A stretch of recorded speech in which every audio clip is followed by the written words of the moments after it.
Caríssimos amigos, que alegria estar de volta, ser recebido por vocês em seus lares, nos seus aconchegos, que possamos trabalharmos juntos nessa noite, porque temos muito material aqui para poder traduzir as nossas necessidades no entendimento e buscando esses elementos que possam nos ajudar no despertar da consciência.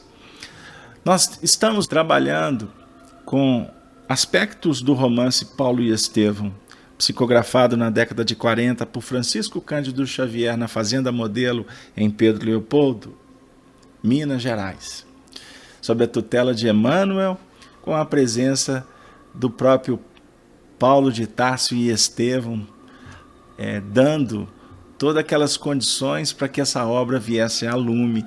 E como no dizer de Rômulo Joviano, amigo de Chico daquela época, se tornar um verdadeiro código para o cristão, código de trabalho para o cristão, porque é a obra que podemos dizer que é a obra de ponta, é a obra solar da própria expressão em formato de livros e de vida que vieram através de Chico, sob a tutela, a coordenação de Emmanuel. Nós estamos trabalhando, queridos irmãos, no capítulo 2 da segunda parte do livro Paulo e Estevão, no diálogo que foi estabelecido entre Gamaliel, o professor, o mestre do Dr. Saulo de Tarso, agora, nesse ponto do livro, na condição de um cristão declarado, junto com o seu pupilo Saulo de Tarso, que também já houvera se convertido ao Evangelho do Cristo. Na última semana, nós trabalhamos no nosso programa, dando o nome a ele, do diálogo renovador. E hoje, nós vamos já tendo caminhado nesse diálogo, e eu acredito que não vamos esgotá-lo hoje. Nós vamos dar o título da noite. O nosso tema então será A Solidão do Cristão. O diálogo Gamaliel e Saulo continua. O moço tarsense ouvia aquelas palavras mansas e enérgicas de Gamaliel,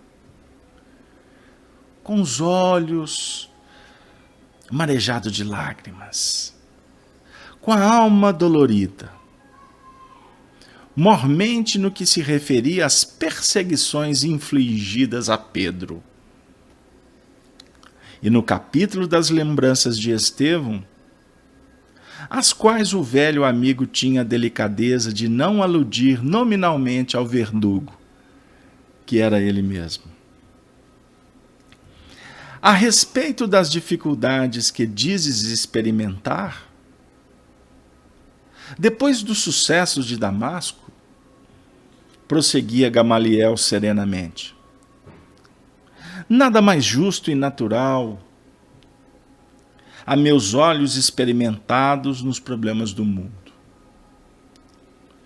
Nossos avós, antes de receber o maná do céu, atravessaram tempos sombrios de miséria, escravidão e sofrimento. Sem as angústias dos desertos, Moisés jamais encontraria na rocha estéril a fonte de água viva. E talvez ainda não tenhas meditado melhor nas revelações da terra prometida. Que região seria essa? Se guardado a compreensão mais vasta de Deus, descobrimos em todos os pontos do mundo mananciais de sua proteção? Há tamareiras frondosas e amigas, medrando nos areais ardentes. Essas árvores generosas não transformam o próprio deserto em caminhos abençoados, cheios do pão divino para matar nossa fome? Nas minhas reflexões solitárias, cheguei à conclusão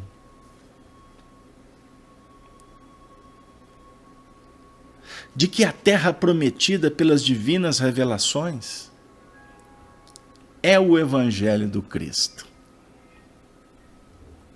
E a meditação nos sugere a comparações mais profundas. Quando nossos ascendentes, mais corajosos, trabalhavam por conquistar a região privilegiada, numerosas pessoas tentavam desanimar os mais pertinazes, asseverando que o terreno era inóspito, que os ares eram insalubres e portadores de febres mortais, que os habitantes eram intratáveis, devoradores de carne humana. Mas Josué e Caleb, num esforço heróico, penetraram a terra desconhecida, venceram os primeiros obstáculos e voltaram dizendo que dentro da região manava leite e mel. Não temos aí um símbolo perfeito? A revelação divina deve referir-se a uma região bendita, cujo clima espiritual seja feito de paz e luz. Adaptarmos-nos ao Evangelho, queridos amigos, teleouvintes da rede Amigo Espírita. Você que nos ouve através da Rádio Brasil. Adaptarmos-nos ao Evangelho é descobrir outro país, cuja grandeza se perde no infinito da alma. Ao nosso lado permanecem aqueles que tudo fazem por nos desanimar na empresa conquistada. Acusam a lição do Cristo de criminosa e revolucionária. Enxergam no seu exemplo intuitos de desorganização e de morte. Qualificam um apóstolo como Simão Pedro de pescador presunçoso e ignorante. Mas pensando naquela estupenda serenidade com que Estevão entregou a alma a Deus, vi nele a figura do companheiro corajoso e digno, que voltava das lições do caminho para nos afirmar que a terra do Evangelho há fontes do leite da sabedoria e do mel do amor divino. É preciso, pois, marchar sem repouso e sem contar os obstáculos da viagem. Procuremos, amigo Saulo, procuremos, amigo espírita,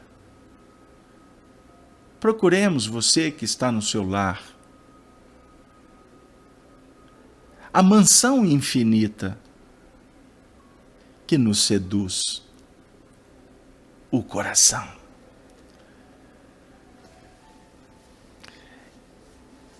Só esse trecho nos medra a reflexões profundas. Eu sinto que hoje é uma noite especial. É uma noite especial para todos nós que estamos aqui. eu sinto que há uma vibração pairando, aonde os benfeitores estão envolvendo a todos que nesse momento se encontram em prece. Nós não viemos aqui apenas para escutar uma história. Nós estamos na Terra Prometida. Porque a Terra Prometida, conforme Gamaliel, inspirada em Estevão, no próprio Cristo, apresentam para nós o Evangelho. O Evangelho para muitos é um livro. Mas o Evangelho, em essência, ele é a expressão mais solene de amor. Evangelho é o encontro entre o noivo e a noiva. João Batista, o precursor da estrada celeste que nos leva à felicidade, apresenta Jesus como o noivo que vem casar com a Virgem, com a noiva, a prometida, a escolhida. Virgindade durante muito tempo foi tratativa fisiológica ou biológica. Mas a virgindade do Evangelho, ela é de um emblema fulgurante.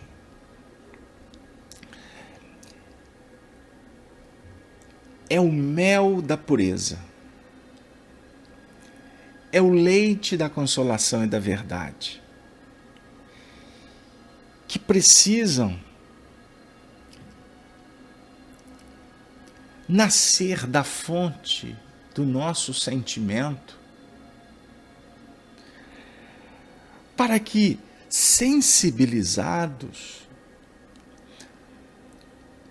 com a alma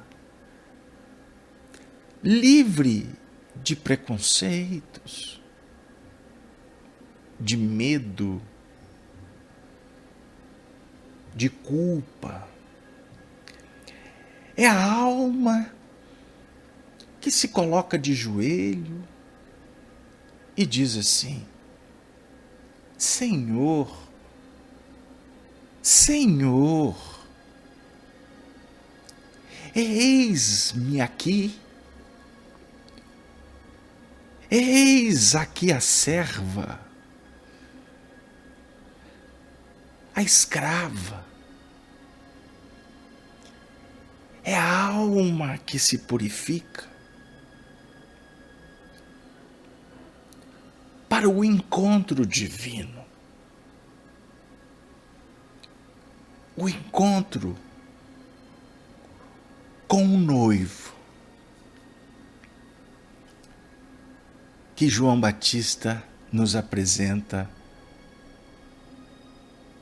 naquele instante simbólico do Jordão,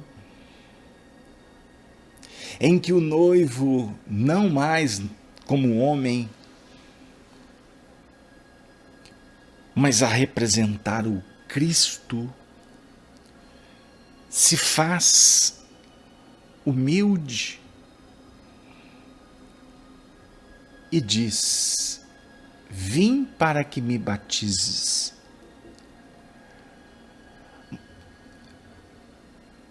E ele disse: eu não sou digno de desatar as tuas sandálias e queres que eu te batize? Ali não eram dois primos que conversavam. Não. É o movimento da nossa consciência que vai se despertando e se apresenta humilde para que a essência crística encontre um terreno para começar a irradiar, se apresentar para a grande dinâmica da fertilização maior. O Cristo, o noivo. Então nós podemos dizer que dentro do nosso mundo íntimo, nós podemos manifestar de N maneiras. Ora humildemente, servo. Ora na movimentação da vontade determinante que sai para definir, para planejar. O amor que vai se projetando apoiado na sabedoria, na habilidade, na fé, na esperança, na caridade. Leite e mel. Porque puros em espírito, nós saímos pelo caminho para reconstruir, redirecionar, reposicionar, ressignificar a vida. Inclusive, dispostos a sanear, a renovar, a limpar, a banhar-se no batismo que é a mudança mental, a chamada metanoia. E nesse movimento vamos encontrar doenças, chagas, vamos encontrar culpas, vamos encontrar mazelas, a lepra moral. E nós temos que encontrar para poder sair semeando a medicação terapêutica das boas ações, do conduzir-se de forma nobre, elevada, harmonizada, luarizada pelas hostes superiores em Deus que operam no mundo dos corações que buscam a redenção. A luz se faz, o Verbo se faz carne. E nós vamos como que nos livrando na caminhada de todas as inquietações, de todas as dificuldades que a ilusão favoreceu. E o Espírito vai então vibrando numa faixa que se expressa solene e que Allan Kardec, por exemplo, nos explica em nível cognitivo, que é uma lei chamada liberdade. E que nós aqui na Terra queremos, almejamos, mas nos trancafiamos, nos dilapidamos pela guerra que patrocinamos para encontrar o que é tão simples, o que é tão solene, pelo seu silêncio e pela sua síntese, que é a liberdade consciencial. É alçar voos ao sublime. e começamos a vencer a cadeia do tempo, a jornada do espaço, o desafio da circunstância. O espírito vai se libertando e todas as escamas que veda ou que vedam os olhos vão sendo como que transformada em celeiro de luz. E vamos protagonizando a comunhão com Deus. Desculpem a introdução.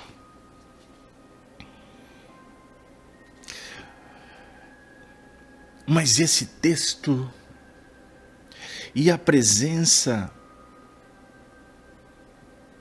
extraordinária dos ceareiros das bênçãos,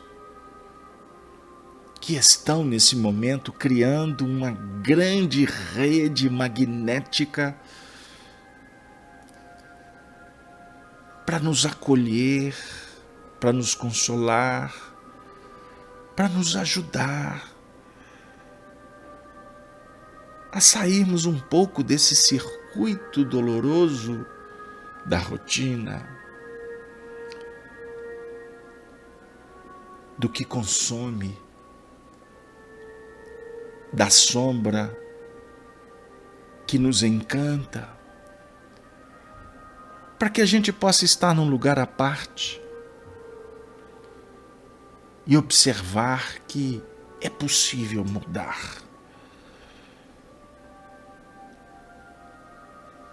que nós temos chances de fazer do nosso sentimento um rio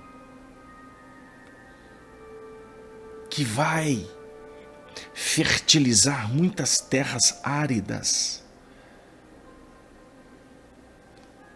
levando o maná que os nossos pais comeram ontem no deserto.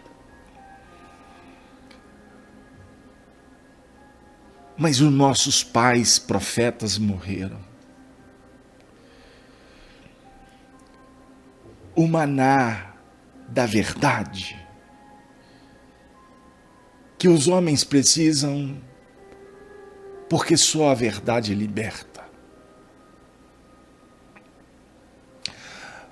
Mas esse Jordão que nasce no Hermon, no Monte Sagrado,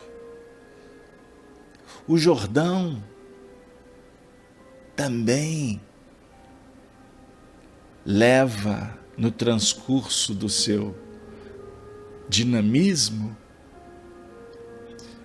ele leva o pão da vida,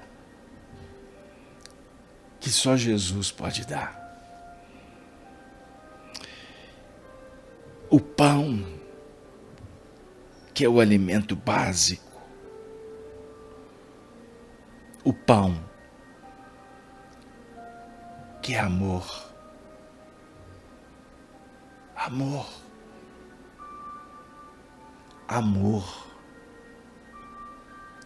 que é a única força capaz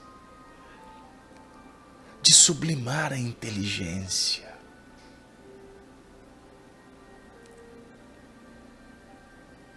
para que o reino de Deus se estabeleça em definitivo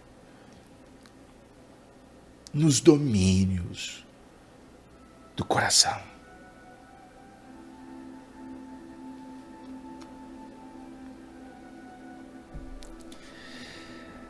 Gamaliel fizera uma pausa em suas expressões amigas e altamente consoladoras. Saulo estava admirado.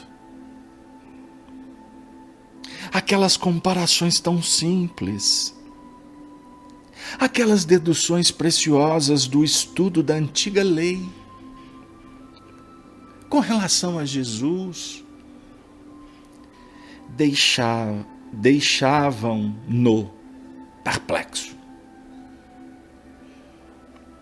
A sabedoria do ancião renovava-lhe as forças. Alegas estranheza, continuou venerando o amigo, enquanto o jovem o fixava com interesse crescente. Com a mudança de profissão, Saulo, e a falta de dinheiro para as necessidades mais imediatas, basta meditar, Saulo, um pouco na realidade dos fatos, para que vejas claramente. Um velho como eu está na situação de Moisés, contemplando a terra prometida, sem poder alcançá-la. Mas, quanto a ti, Saulo, quanto a ti, amigo espírita, é preciso convir que estás muito mais moço. As circunstâncias te favorecem, amigo. Por isso é que você está, nesse momento, sendo acolhido por Jesus. Você que está no seu lar, eu posso dizer que agora você se encontra no lar de Maria, sob a tutela de José, sentado à mesa com aquele que todos deveríamos recebê-lo na nossa casa, Jesus Cristo. Podes multiplicar as energias com o adestramento de tuas forças e penetrar o terreno das aspirações do Salvador a nosso respeito. Para isso, é indispensável simplificar a vida, recomeçar a luta.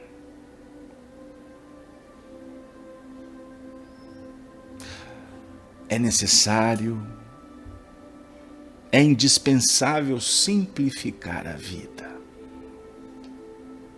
e recomeçar a luta. Josué não poderia ter vencido os óbices do caminho.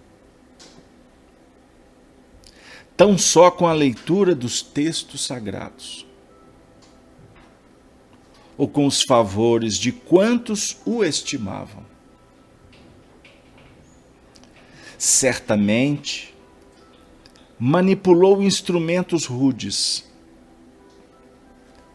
aplainou estradas onde havia abismos, à custa de esforços sobre-humanos. Eu chamo a atenção, querido amigo, porque aqui ele toca num ponto extraordinário para nós. A definir que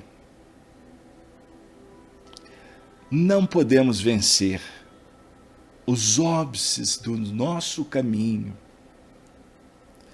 tão só estudando textos, nos dizendo cristãos, porque vestimos uma roupa, adotamos uma prática, ou o nosso discurso nos posiciona nesta ou naquela outra religião. Especialmente nós, espíritas. Não. Porque também não temos favores e não podemos nos apoiar em favores daqueles que nos estimam. Em alguns casos, criam ambiência para seguir personalidades. A doutrina espírita, na sua legítima pureza, não endossa favorecimento, bajulação e nem confere a autoridade apostolar a quem quer que seja para falar em nome dela. Isto é um engano.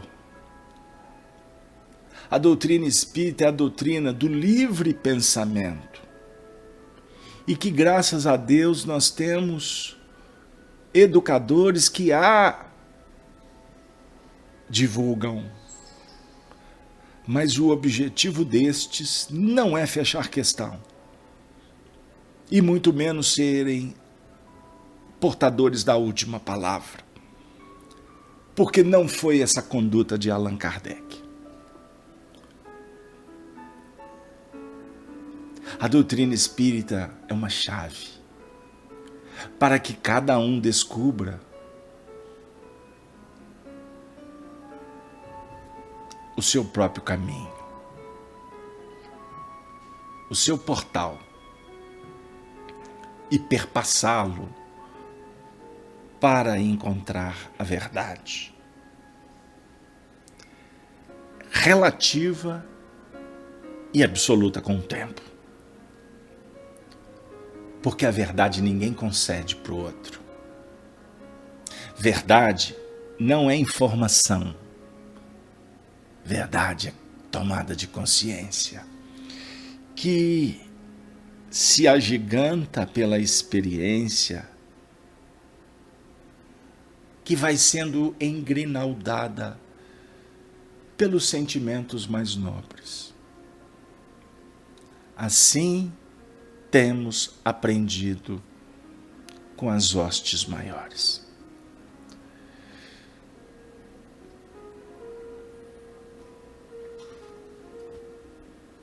E que me aconselhais nesse sentido? Interrogou o rapaz com profunda atenção, enquanto o velho mestre fazia longa pausa. Quero dizer que conheço teu pai, bem como a sua situação de abastança. Naturalmente, nas suas expressões de afeto, não se negaria a te prestar todo o auxílio nesta emergência. Mas teu pai é humano e pode ser chamado amanhã à vida espiritual. Seu amparo, portanto, seria valioso, mas não deixaria de ser precário. Se não cooperasses com o teu esforço próprio na solução dos teus problemas. E vives uma fase em que todo o trabalho enérgico se faz indispensável. Examinada a questão de família, vejamos tua condição profissional. Até agora fostes rabino da lei, preocupado com os erros alheios, com as discussões da casuística, com a situação de evidência entre os doutores. Ganhavas dinheiro na vigilância dos outros, mas Deus te chamou à verificação dos teus próprios desvios, como chamou a mim mesmo, porque ele também foi doutor e um dos maiores do templo, da família de Eliel, de Simeão. A terra prometida desenha-se aos nossos olhos. É preciso vencer os obstáculos e marchar. Como doutor da lei, isso não mais te seria possível. Então é necessário recomeçar a tarefa, como um homem que procurava inutilmente o ouro no lugar onde ele não existia. O problema é de trabalho, de esforço pessoal. Meu Deus, um interregno para um pouquinho de água. Vou fazer uma brincadeira. Uma companheira muito querida me disse assim ontem: Casalberto, dizem que o mundo acabou antigamente pelo dilúvio, com água. Não vou discutir se é verdade. Mas apoiado nisso, disseram que o mundo agora acaba com fogo. Casalberto está pegando fogo para todo lado, em todos os sentidos. Aí eu falei para ela: mas você pode ter certeza, minha amiga, que tanto o dilúvio quanto o fogo fazem parte do nosso processo do aprendizado. Mas não preocupe não, o mundo não vai acabar. Pelo contrário, ele só está começando. Porque agora é que os homens estão realmente iniciando uma trajetória extraordinária que visa a espiritualidade. Aí eu fiquei pensando cá comigo. A água da renovação, da metanoia, e o fogo, que é o batismo do Cristo, que é a transformação íntima. São pontos para a gente refletir e quebrar um pouquinho, porque eu preciso falar do trabalho. Se o tempo permitir, vamos tecer algumas considerações.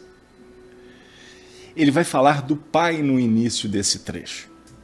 O pai era um homem abastado, tinha muitas posses e poderia ajudar Saulo naquele momento, porque ele estava sem destino.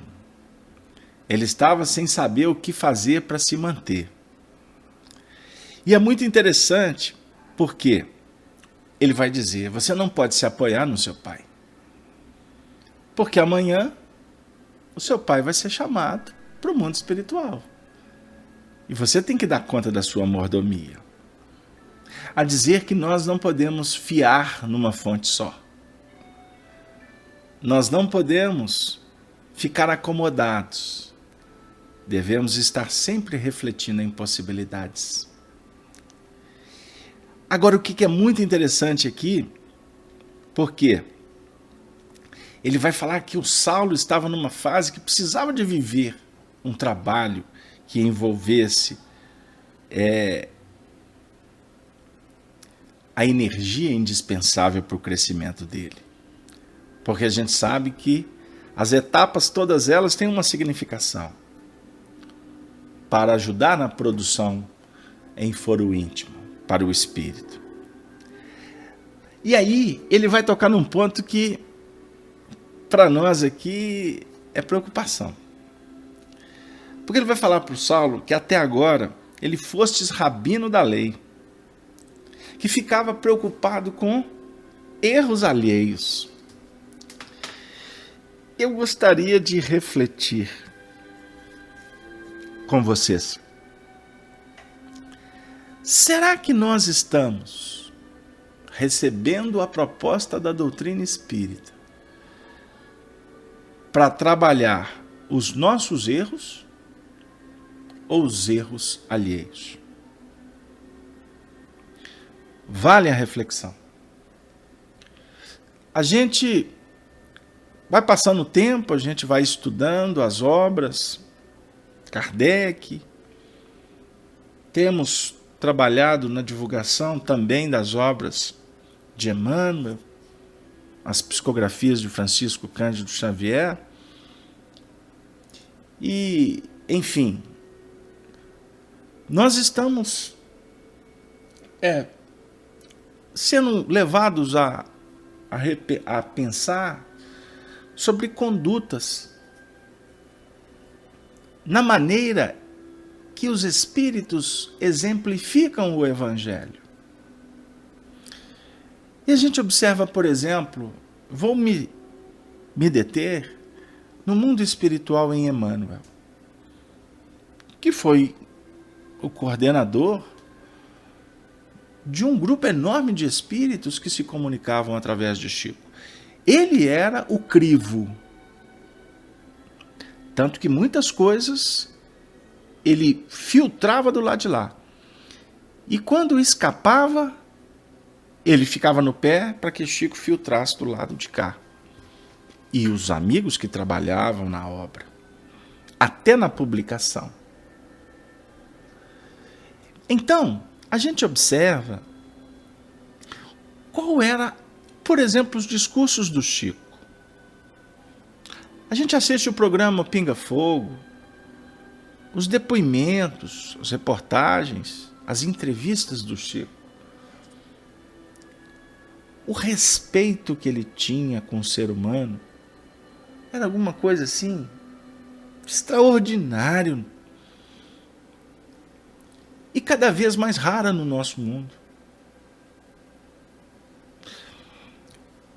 Os espíritos são tão cuidadosos para tratar do verdugo. Por isso é que eles despersonalizam e tratam do assunto e não dos protagonistas. Quando tem que se reportar o protagonista, se generaliza. Ou então nos colocamos na condição dos mesmos e afirmamos. Por exemplo, quando questionado sobre os criminosos da sociedade. Essa pergunta foi feita para Chico Xavier quando ele fez uma visita no estado de Goiás. No estado de Goiás, numa prisão de segurança máxima. Quem são os criminosos da sociedade? Aí ele respondeu mais ou menos assim. Os criminosos muitas vezes somos nós mesmos que ainda não fomos descobertos. Quando ele se referia, por exemplo, às prostitutas, ele falava, as nossas irmãs do comércio das forças sexuais. Quando ele falava do conhecido ladrão, o nosso irmão que tomou posse das coisas alheias. E alguns biógrafos tratam isso como eufemismo, ou seja, uma adequação da linguagem, com características próprias, mas sempre trabalhando aspectos que nos aproximam da suavidade, da libertação, do bem. Então eu estou dando essa voltinha para conversar com vocês sobre o cuidado que nós temos que ter com o semelhante e com os assuntos que batem na nossa porta. A começar sobre a ética. Quando você fica sabendo de uma circunstância, de uma história, se ela chegou para você, Nós temos que funcionar como uma represa. Nós temos que conter quando a história narrada pode trazer complicações. Então, eu quero trabalhar num sentido mais simples e prático a definir o seguinte: nós como espíritas,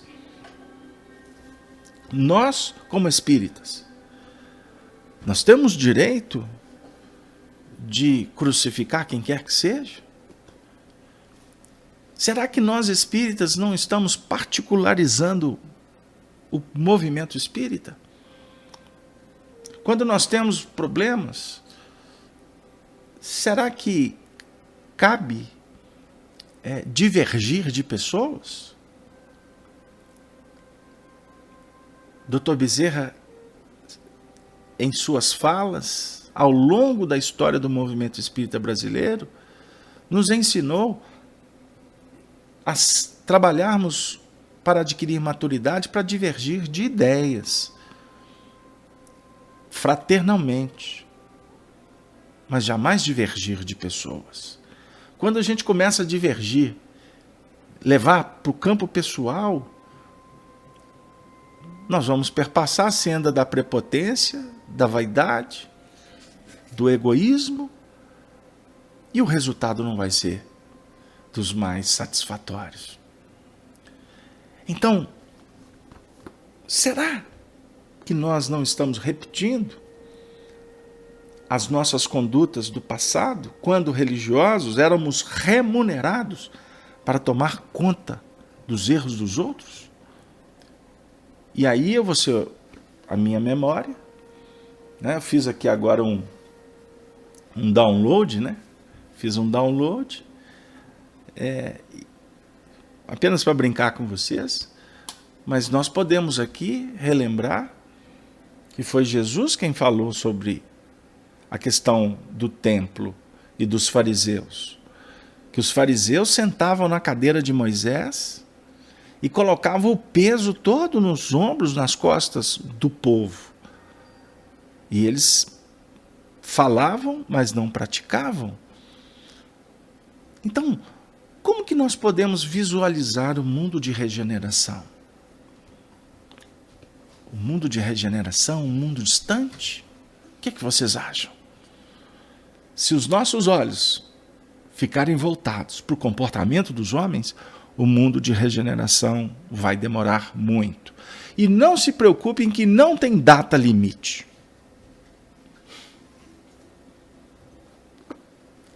Basta estudar a evolução. Basta você mergulhar em Kardec. Basta você abrir o livro A Gênese. Eu vou ficar em Kardec, tá bom? Para falar dos ciclos. Nós estamos vivendo um ciclo que ele tem uma duração de em torno de 30 mil anos. E estão querendo fechar esse ciclo agora.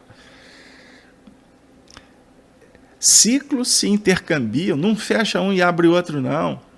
Existe intercâmbio, interseção entre as eras.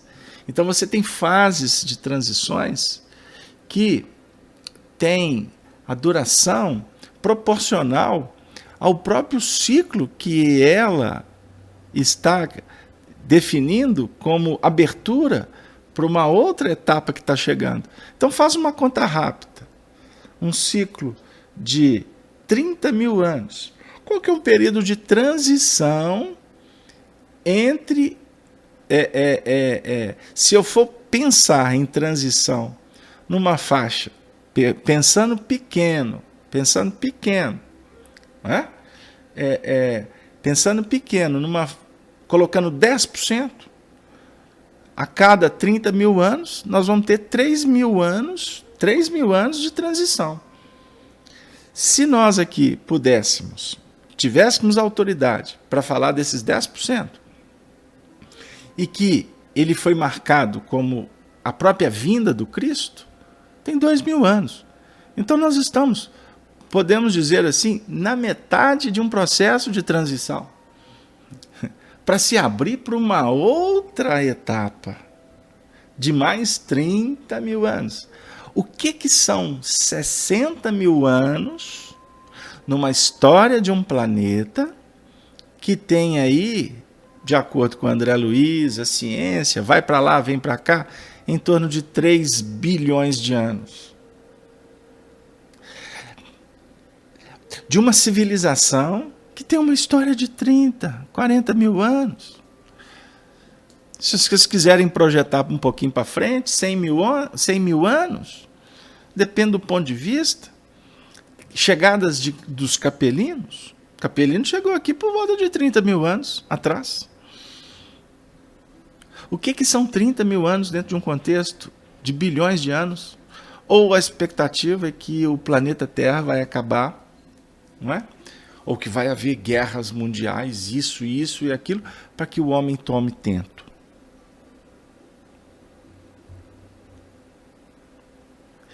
Para que o homem desperte. O processo do despertamento, ele é gradativo. O psiquismo não dá reviravolta assim, gente. Nós temos que ter a sabedoria para verificar os fatos sem essa ótica mística de varinha de condão. Ou nós estamos querendo Merlin no reino do rei Arthur. Camelot é o simbolismo dos celtas, dos druidas. Nós vamos nos enveredar nessa senda da mesa, ou melhor, da reunião dos cavaleiros da Távola Redonda, né, que eram 12. Aí a gente vai dentro de uma ideia que tem expressões extraordinárias, dentro de um contexto de milênios, de milênios, de milênios. A nossa visão é muito circunscrita. Ela é muito pequena, perto da imensidade, da imensidão que é o universo. O nosso planeta é 1.300.000 vezes menor que o Sol. O nosso Sol, que tem em torno dele, né, os planetas que definem o nosso sistema, faz parte de uma galáxia, que nessa galáxia nós temos em torno de 100 bilhões de sóis. 100 bilhões de sóis.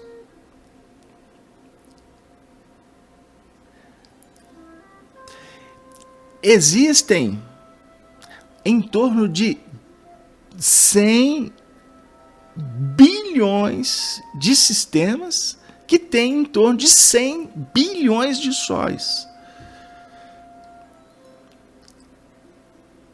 Vocês acham que nós temos autoridade para alterar a estrutura do nosso sistema?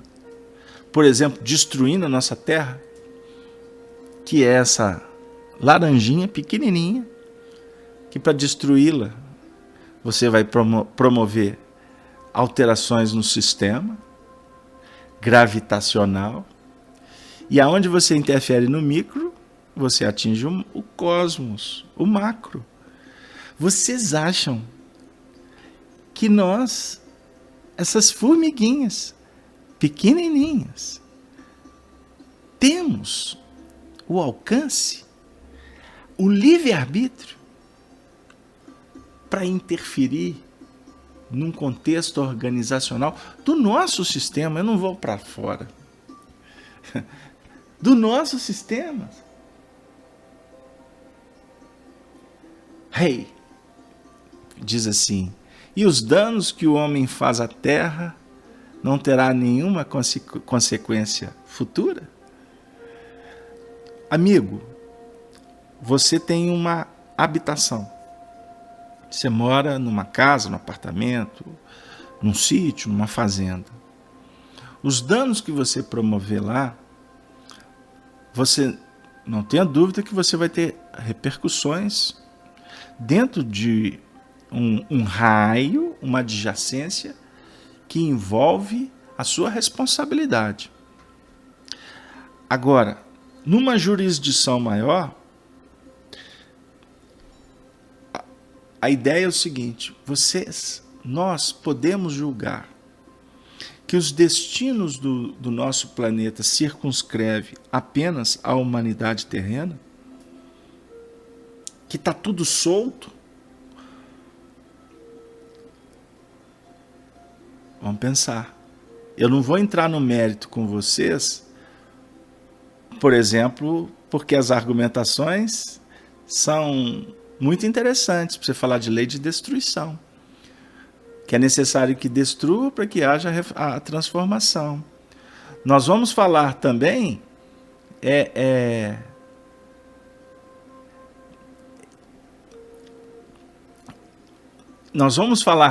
dentro da brincadeira que a Cleusa fez aí, que eu estou errando, né?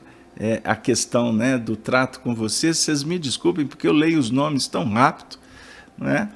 Mas é muito importante que a gente possa refletir sobre essa questão da causalidade. Para dizer o seguinte: nós temos que ser cuidadosos. E a nossa conversa aqui, que tem um foro com todo carinho e respeito, há um assunto de muito mais importância, porque se nós estamos voltando para cuidar da nossa reforma íntima, da nossa mudança pessoal, não tenha dúvida, queridos amigos, que a repercussão ela vai ser positiva. Para não dizer que ela já está sendo positiva. Então, se existem aqueles que destroem, existem outros que estão trabalhando para reconstruir. E disso nós não tenhamos dúvida. Agora, nós não podemos nos apoiar num contexto da transitoriedade. O convite de Gamaliel aqui é para que nós possamos recomeçar uma tarefa,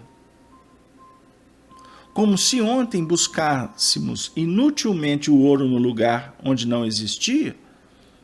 Agora é a hora de trabalhar, de se esforçar para encontrar possibilidades de encontrar o ouro que vai efetivamente nos ajudar. E o ouro aqui podemos buscar na própria representação do nascimento de Jesus, quando os pastores levaram ouro, incenso e perfume. O ouro é a representação, é o metal mais nobre, que nós poderíamos tratá-lo aqui como amor. O moço de Tarso demorou o olhar úmido de emoção no velho generoso e exclamou: sim, agora compreendo. Que aprendestes na infância, antes da posição conquistada?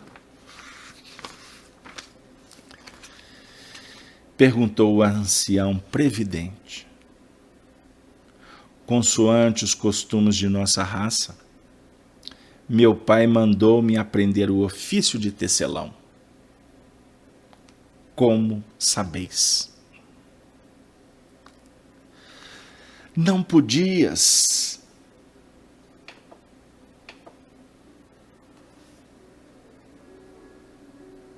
receber das mãos paternas dádiva mais generosa, acrescentou Gamaliel com um sorriso sereno.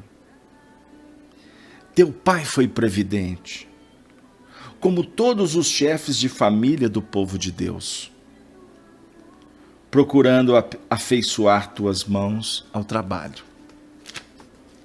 Antes que o cérebro se povoasse de muitas ideias, está escrito que devemos comer o pão com o suor do rosto. O trabalho é movimento sagrado da vida. Fazendo um intervalo, como que procurando refletir mais profundamente, o velho mentor da mocidade farisaica voltou a dizer: fostes humilde tecelão.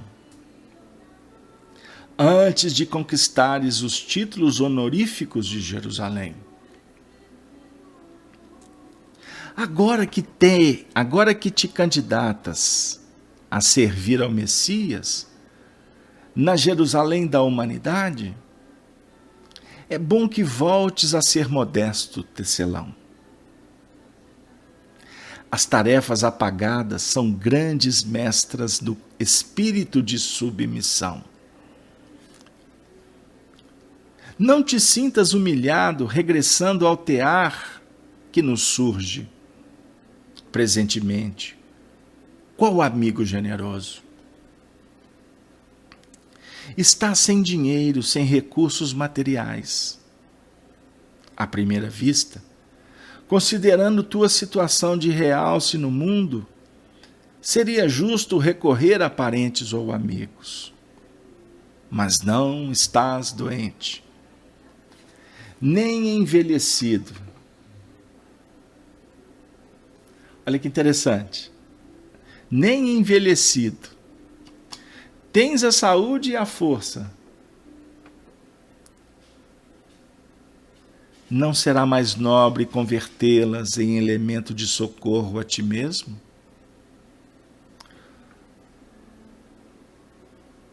Todo trabalho honesto está selado com a bênção de Deus. Ser tecelão depois de ter sido rabino é para mim mais honroso que descansar sobre os títulos ilusórios, conquistados no mundo, onde a maioria dos homens ignora o bem e a verdade. Meu Deus! Se antes ele falou da profissão, do trabalho honesto, ele falou da religião remunerada, aqui ele vem falar da humildade, aqui ele vem falar do destaque, aqui ele vem falar da necessidade de abrirmos mão dos privilégios, da fama, de tudo aquilo que adorna, que enfeita, mas que não liberta. Reflitamos no mundo da regeneração, que deve começar por nós mesmos.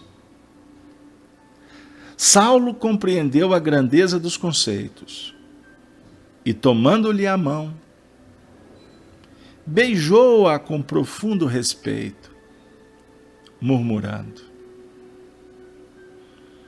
não esperava de vós senão essa franqueza. Amigos são francos. O amigo que é coisa para se guardar do lado esquerdo do peito, como a gente falou aqui em Versos e Prosas nas Minas Gerais, o amigo é aquele que encontra o momento de dizer a verdade. Ser franco. É óbvio que temos que ter a paciência para falar no tempo de Deus. Mas ser franco é ser caridoso. Obviamente que a fraternidade, a doçura, o cuidado, não podemos prescindir. Eu costumo dizer entre amigos, e falo isso com eles, que já vivi experiências de ter um impulso de falar a verdade e alguma coisa que se chama prudência batia na minha intimidade e falei assim: calma, dê tempo ao tempo, vai chegar um momento. Eu tenho uma história que eu já contei por aqui nos estudos, mas ela tem um simbolismo muito legal, pelo menos para mim. Fazíamos uma tarefa numa casa espírita aqui em Belo Horizonte, uma casa que fomos convidados para tentar, junto com uma equipe, soerguer, porque ela passava por muitas dificuldades, uma casa esvaziada, por uma série de circunstâncias, e nós fomos trabalhar nessa casa e lá ficamos quase 5 anos. E fazíamos o estudo do Evangelho e da doutrina lá, e era muito interessante, porque tinha um amigo que nos ajudava, que todo início, a gente chegava mais cedo para arrumar um ambiente, e como fazíamos o estudo do Livro dos Espíritos e na segunda parte fazíamos o estudo do Evangelho, a gente conseguiu alguns exemplares, algumas Bíblias, aquele Novo Testamento que é distribuído pelos nossos amigos protestantes, e a gente colocava esses evangelhos em cima das cadeiras, porque na segunda parte do estudo era o momento então de lermos as passagens, as pessoas acompanhavam, enfim. E esse companheiro chegava mais cedo com a gente, né? E aí ele espontaneamente assumiu a tarefa de distribuir o evangelho. Nos primeiros dias nas primeiras reuniões foi tudo muito tranquilo, mas chegou num ponto que eu acho que ele foi se acostumando, o trabalho foi se transformando numa rotina, e é um grande problema quando a rotina se estabelece e a acomodação vem por consequência. E aí a gente começa a fazer, como que no interior aqui a gente diz assim, começa a fazer tocado, de qualquer jeito. E aí eu lembro que na hora de distribuir, ele pegava os evangelhos e arremessava em cima das cadeiras. E eram muitos, né? E eu fui percebendo que inclusive o caboclo era bom de mira, né? E ele pegava e julgando, e foi julgando. E isso, no primeiro dia, eu observei, ele estava fazendo a tarefa, eu envolvido com outras. Eu não dei muita atenção. A segunda reunião, eu acho que ele gostou do esporte, do entretenimento, e continuou. E aquilo começou a me trazer algum desconforto, que eu não entendi o que era. Geralmente só estava eu, ele, mais uma pessoa, o salão grande e vazio. E isso foi acontecendo e comecei a ter um sentimento assim de umas sensações de irritação. E eu falei assim, gente, mas por que eu estou ficando irritado? Não tem motivo, não tem explicação. Ele está fazendo a tarefa dele, será que não... Aí a gente fica indagando, né? Estou sendo excesso de rigor, puritanismo, é a Bíblia, ele está julgando, nada a ver, né?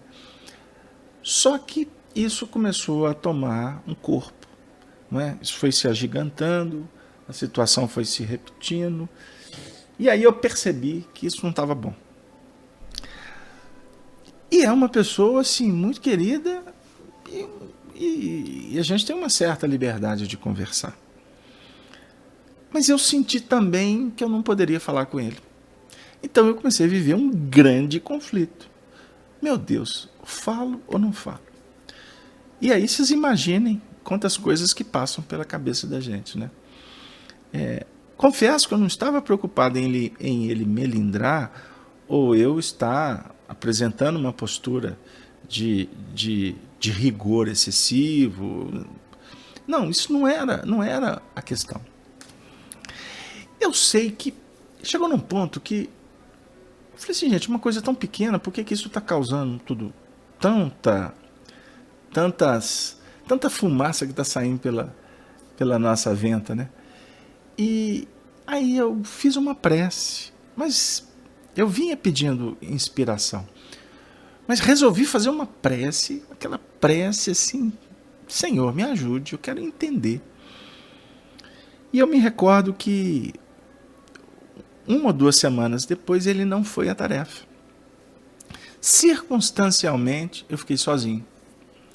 Então eu tive que assumir a tarefa que era dele, que era distribuir o evangelho na cadeira.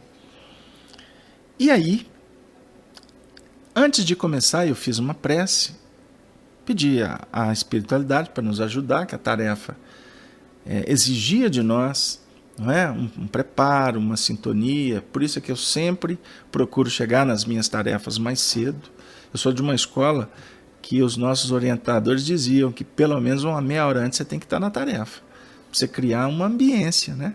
Psíquica, enfim. E aí, humildemente, silenciosamente, e nem tinha motivo para fazer muito barulho, eu estava sozinho, eu fui colocando o evangelho cadeira por cadeira. E a cada movimento que eu fazia, eu orava por ele. E falava assim: Senhor, abençoe o nosso irmão. Eu não sei o porquê, mas deve estar acontecendo alguma coisa. E aí, quando eu fui chegando na distribuição dos últimos evangelhos, eu comecei a sentir um envolvimento espiritual muito especial. E fui me sentindo muito feliz e fiquei até um pouco emocionado. E aí eis que um painel abriu e eu vi um sacerdote católico, com uma veste bem antiga, um chapéu grande, um monsenhor. E ele me olhava assim de uma forma assim muito, muito séria. E ali naquele momento, mentalmente, eu enderecei para ele votos de paz, de harmonia, e eu agradeci a ele por ele estar ali. E quando eu fiz o agradecimento mental, ele me respondeu assim: ainda bem que hoje você que está distribuindo as Santas Escrituras. Quando ele falou isso, eu entendi tudo dentro do que me era possível entender, óbvio, né? A questão da irritação, toda aquela circunstância que foi efetivamente acontecendo entre eu e o nosso amigo. Por fim, ele disse assim: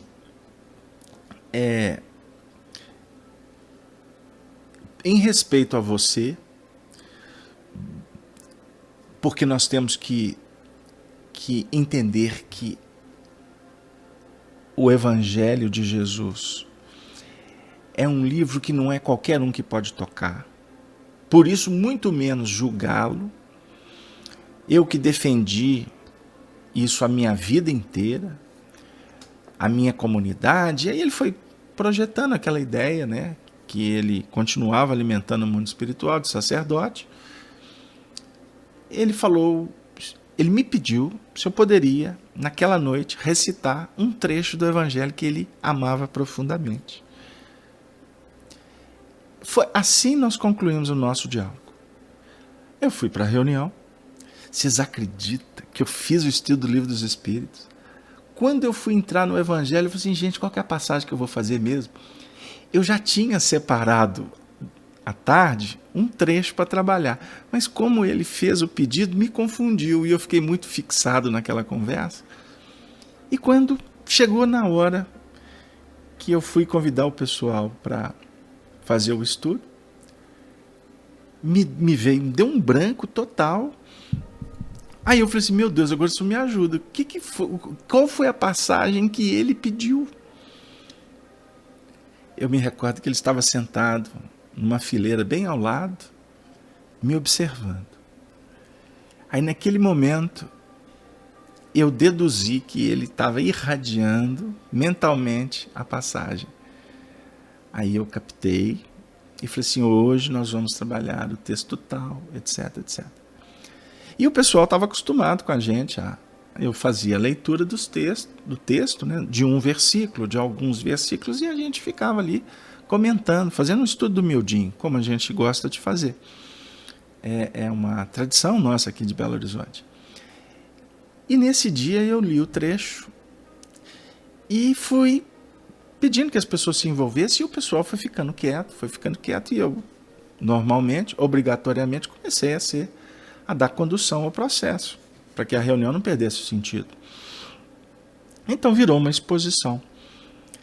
E no momento em que a gente começou a fazer a exposição daquele trecho, chegou um amigo espiritual muito querido. Foi um dos espíritos que tutelaram a trajetória de Arnaldo Rocha aqui no movimento espírita.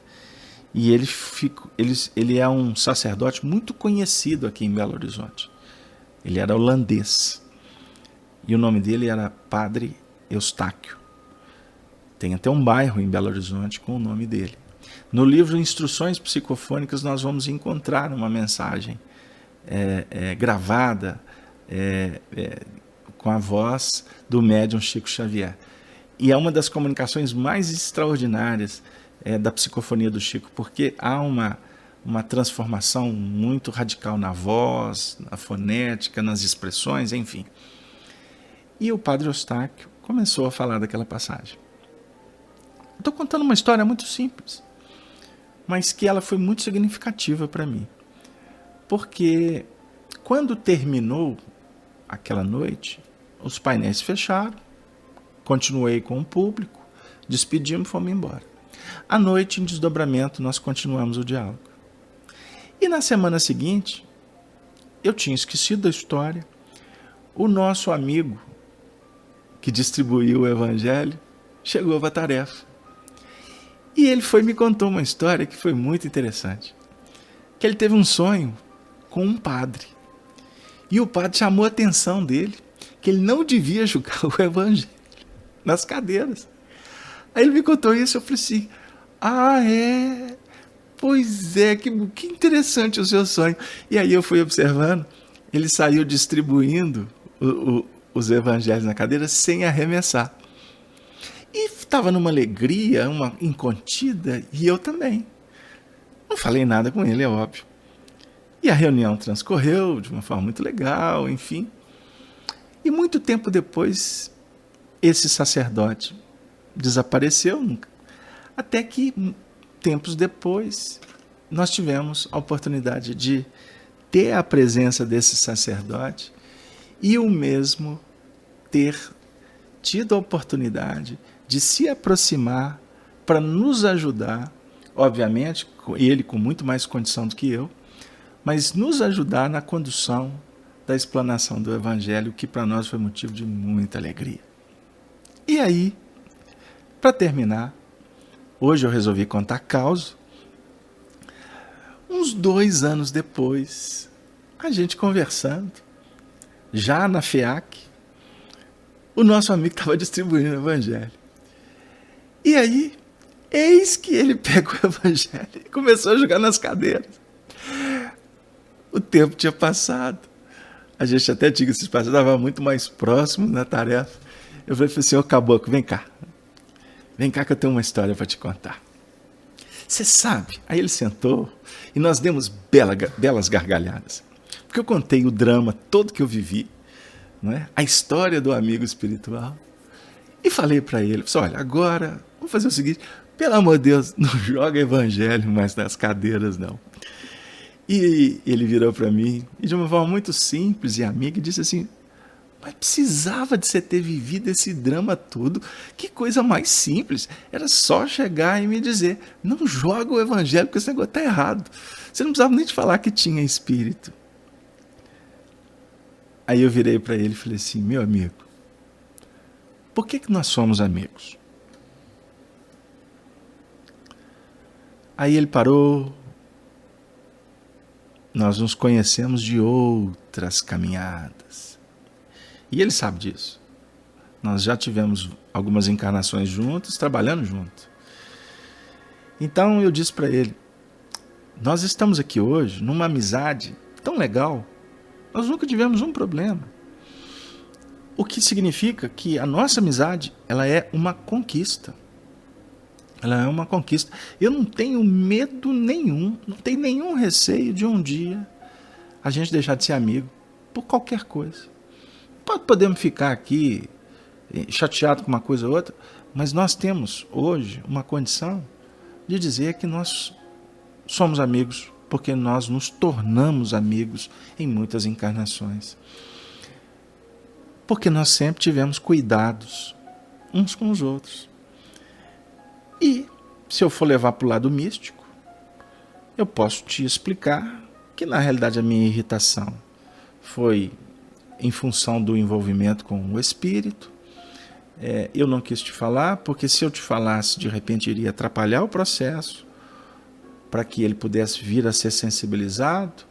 De repente ele tomou a história como eu tivesse considerado realmente o que ele me falou e passei a te repreender, talvez na concepção dele, não sei, isso não vem ao caso. Mas eu não quero levar para o lado místico, eu não quero levar para o lado de espíritos, porque como médium, como estudioso, nós que estamos lidando no movimento espírita e que temos a possibilidade de intercambiar com o mundo espiritual, essa tarefa é uma tarefa tão bendita que quanto mais você silenciar, melhor é.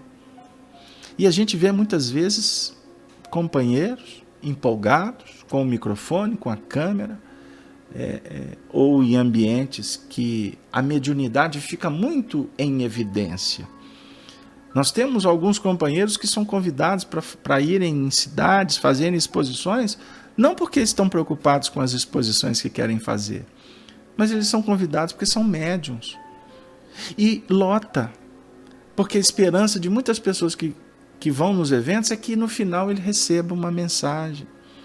O que para o povo é justo, é legítimo. Quem dera se eu pudesse receber uma mensagem da vovó. Isso tem a ver.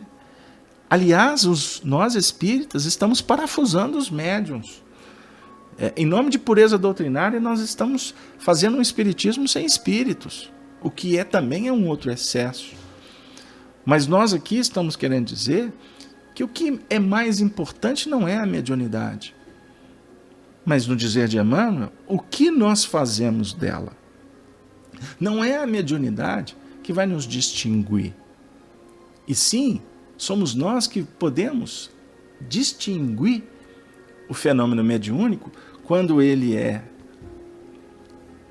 sustentado pela fé raciocinada e dinamizado pela intuição, pelas conquistas espirituais que só o Evangelho com Jesus pode oferecer. Querido amigo, bondoso irmão, nós te agradecemos por ter você participado e contribuído para que o programa da noite pudesse ter sido realizado com tanto carinho, com tanta fraternidade e, acima de tudo, com a presença espiritual extraordinária em nossos lares, amigos que vieram nos trazer esperança, dizendo que dias melhores estão a caminho. Tem se falado tanto em água, nós gostaríamos então de encerrar a nossa noite relembrando da mulher samaritana, que no poço de Jacó encontrou Jesus e ele disse: dei-me dessa água. Mas depois ele disse: a água que eu vos der vai saciar sua sede para sempre, porque a água das possibilidades, da renovação, é o simbolismo do amor, que rios em abundância hão de jorrar a partir do nosso coração, da nossa dedicação a essa doutrina santa. Nós encerramos agradecendo a todos vocês ouvintes que nos acompanharam e agradecendo a espiritualidade por mais uma oportunidade. Que a caridade seja a mola mestra para atingirmos a excelsa felicidade. Muito obrigado. Que Maria Santíssima possa abençoar a Sagrada Família, que tenhamos uma noite rica de aprendizado no mundo espiritual e que possamos assim encerrar dizendo: Ave, Ave, Ave Cristo. Salve, salve, salve o Cristo sempre. Que assim seja, graças a Deus.